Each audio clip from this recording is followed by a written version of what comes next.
Storm Publishing presents The Bakery at Clamshell Bay, written by Sarah Jane Bailey and read by Liza Ross.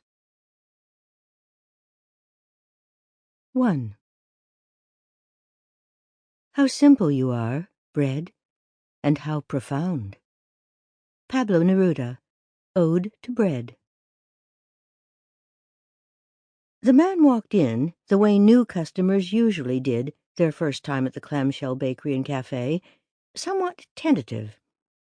Cleo Duval watched him take in the mismatched tables and chairs, sparsely occupied at this time of day, the local paintings she displayed, all for sale, prices on handwritten tags below, the shelves of coffee, and the mugs handmade by local potters, also for sale. And then he looked over to where she was standing behind the bakery display case, giving her a nod as though he approved. She gave him a minute to read the chalkboard of possibilities above her head. She wasn't positive he'd never been here before, but there were a lot fewer tourists at this time of year, and while she didn't know everybody, she knew most people around town. And yet he was oddly familiar. Maybe he had been in before. He was tall and on the lean side.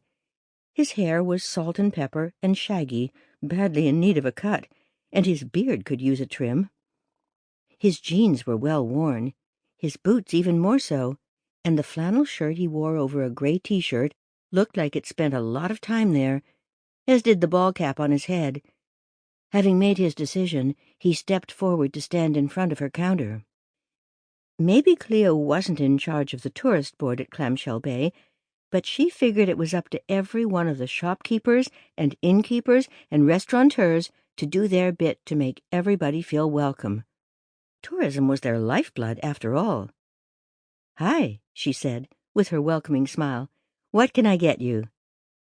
She had a rule about these things. When somebody first came in, she acted like she was in New York City or someplace where everybody was a stranger. Once a person had been in 2 or 3 times, then she got more friendly. Maybe asked where they were from and how long they planned to stay in Clamshell Bay.